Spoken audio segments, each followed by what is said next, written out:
देखो फ्रेंड्स गोटे बहुत बढ़िया निजुक्तिर सुजोग नहीं आसी आपण तो जॉब टी आसी ओपीटीसीएल माने विद्युत विभाग पक्षर वैकेंसी आसी आपण केवल ओडिशार पिलामानपाई जदि आवेदन करने चाहते तेज निश्चित भाव जदि डिप्लोमा आईटीआई किसी भी कर भिडियो 5 मिनिट समय दे शेष पर्यटन देखूँ कारण किए जाना 5 मिनिट समय देला आपन लाइफ भी बदली जाई पारे एवं जदि आपण माने भी अप्लाई करना आपन सांगसाथी समस्त पाखु शेयर करंतु कारण आपण द्वारा भी किए जने उपकृत हो पारिबो। तेणुकरी आमे आपन को अनुरोध करछु वीडियो को शेष पर्यंत देखिबे। तो चलंतु बिना टाइम वेस्ट कर वीडियो स्टार्ट करबा। तो देखि पड़थुवे जॉब टी आपन को आरंभ रु कहिछि आसीछि ओपीटीसीएल तरफ रु विद्युत विभाग तरफ रु पोस्टर ना कोन रहिछि पोस्टर ना आपन देखि पड़थुवे ग्रेजुएट डिप्लोमा एवं आईटीआई ट्रेड अप्रेंटिस देखि पारे आपन को कहीदे मन रखिथे कैटेगोरी वाइज जॉब अच्छे आप जो अनुसार पढ़ी अनुसार आप चाकरी पाइपर मन रखि था। तापर जॉब रो कैटेगोरी अप्रेंटिसशिप आपन जानीदे जहाँकि वर्ष रहा ट्रेनिंग पीरियड ये चाकरी पाँच सहित टोटाल वैकेंसी 100+ अच्छी आप 100+ वैकेंसी बोली आप मानि नियंतु ठीक अच्छे।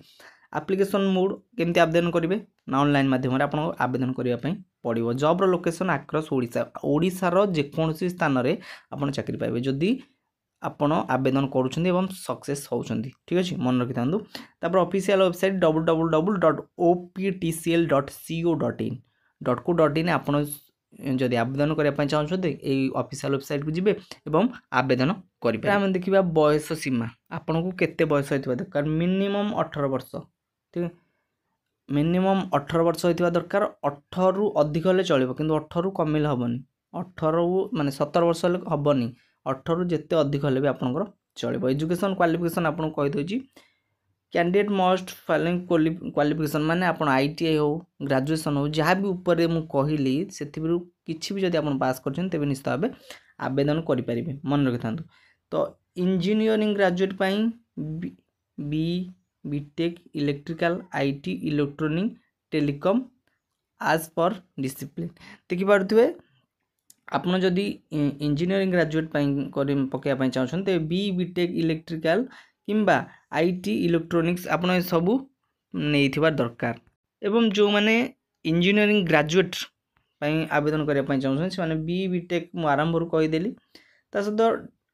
Diploma holder diploma in electrical कर दरकार किंबा इलेक्ट्रोनिक्स किंबा टेलीकॉम जदि डिप्लोमा कर आवेदन करें एवं नॉन इंजीनियरिंग ग्रेजुएट जहाँ रहा एमबीए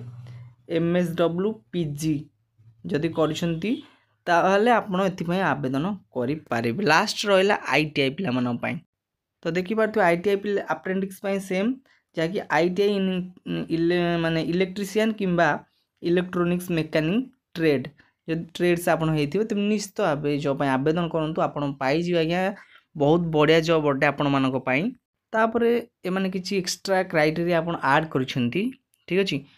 क्वालिफिकेशन पास्ट इन एकेडमी 2022-23 जदि पास करते कि 23-24 कि 24-25 जदि आप पास होती तेज आवेदन करेंगे ता पूर्व जदि होती करें ना माने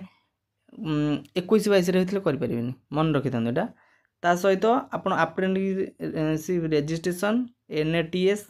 एनएपीएस पोर्टाल मैंडेटरी अच्छी ठीक अच्छे। ता सहित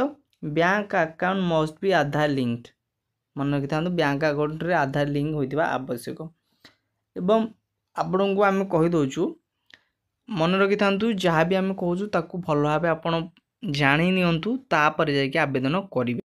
डेट कथा भी आम कहीदे आपण को इम्पोर्टाट डेट वर्तमान ऑनलाइन अप्लाई स्टार्ट डेट 14 जुलाई 2025 सोमवार दिन आरंभ हो जाइए मन रखि था। लास्ट डेट केबे रही 13 अगस्त 2025 बुधवार मन रखि था 13 जदि जॉब आवेदन करने चाहते आप आग्रही अच्छा तेज निश्चित भाव 13 अगस्त 2025 पूर्वर आपन को फॉर्म अप्लाई करने को पड़ो जदि आप आवेदन करने चाहते जदि तापर आप आवेदन कर नब ना तेणुक 13 अगस्त 2025 पूर्वर आपको आवेदन करा पड़ो कि आप जान लगे आप पढ़ा पड़ो आप मन रखि था मुझे आरंभ कहीदे जे एक बहुत बढ़िया जॉब इलेक्ट्रिक विद्युत विभाग पक्षर आपण भाग्य भी बदली जाए पारे। सिलेक्शन प्रोसेस देखीदे लेट करवानी selection process merit of academic qualification मन रखि था कौन एग्जाम होनी आपको कही आप भाग्य बदल ए कौन एग्जाम ना आया हाँ ए मार्क अनुसार आपको निजुक्ति पाइपर केवल मार्क आप सर्टिफिकेट केते मार्क अच्छी मार्क अनुसार आप डायरेक्ट चाकरी किसी इंटरव्यू ना किसी स्किल टेस्ट ना कि ना केवल आप मार्क देखिए चाकरी पाइबे मन रखि था भाई सुविधा कहीं केबे मिलिबो कि नहीं संदेह ठीक अच्छे ता सहित यह गवर्नमेंट रूल अनुसार आपको निजी गवर्नमेंट आरंभ कहीदे गवर्नमेंट रूल